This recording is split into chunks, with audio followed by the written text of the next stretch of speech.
K Hariprasad ಅವರ ಒಟ್ಟು ಹಿನ್ನೆಲೆಯನ್ನು ನೋಡಿದ್ರು ಕೂಡ ಅವ್ರ ಜೀವನದಲ್ಲೇ ಅವ್ರ ಪುಂಡಾಟಿಕೆನೇ ಅವರ ಹಿನ್ನೆಲೆ ಇರುವಂಥದ್ದು. ಆ ಒಂದು ಪುಂಡಾಟಿಕೆನೇ ಇವತ್ತು ಹೌಸಲ್ಲಿ ತೋರಿದ್ರು. ಆದರೆ ಸಿದ್ದರಾಮಯ್ಯನವರು ನಡ್ಕೊಂಡಿದ್ದ ರೀತಿ ಇದೆಯಲ್ಲ, ಅವರ ಶಾಸಕರುಗಳು ಇವರೇ ಈ ರೀತಿ ಮಂತ್ರಿ ಸ್ಥಾನದ ಮೇಲೆ ಕಣ್ಣಿಟ್ಟಿರುವಂಥವ್ರು ಅವ್ರನ್ನ ಓಲೈಸಕ್ಕೆ ಹೋಗ್ತಾ ಇರೋದನ್ನು ನೋಡಿದಾದರೂ ಕೂಡ ಒಬ್ಬರು ಕಾನೂನು ಪದವೀಧರರಾಗಿ ಈ ರೀತಿ ನಡ್ಕೊಂಡಿದ್ದು ಮಾತ್ರ ನಿಜಕ್ಕೂ ನಾವೆಲ್ಲರೂ ಕೂಡ ಬೇಸರ ಮಾಡ್ಕೊಳ್ಳುವಂಥ, ತಲೆ ತಗ್ಗಿಸುವಂಥ ಒಂದು ಘಟನೆ ಆಗಿದೆ.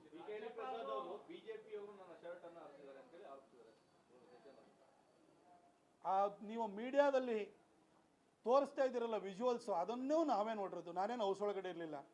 ಅದರೊಳಗಡೆ ರಾಜ್ಯಪಾಲರು ಆ ಮಾರ್ಷಲ್ಗಳು ಮತ್ತು ಅವರ ಪರ್ಸನಲ್ ಪ್ರೊಟೆಕ್ಷನ್ ಇಲ್ಲದೇ ಇದ್ದಿದ್ರೆ ಬಿ ಕೆ ಹರಿಪ್ರಸಾದ್ ಅವರು ಹೊಡೆದೇ ಬಿಡ್ತಿದ್ರೇನೋ ಅನ್ನೋಂಗೆ ಅನಿಸ್ತಿತ್ತು. ತಳ್ಳಕ್ಕೆ ಹೋಗಿದ್ದಾರೆ ಅವರು.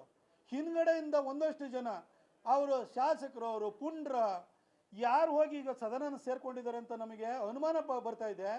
ಅವರು ಹೋಗಿ ಹಿಂದ್ಗಡೆಯಿಂದ ಅಟ್ಟಿಸ್ಕೊಂಡು ಹೋಗ್ತಾ ಇದ್ದಾರೆ, ಅವ್ರ ಮುಂದೆ ಹೋಗಿ ತಡಿತಾ ಇದ್ದಾರೆ.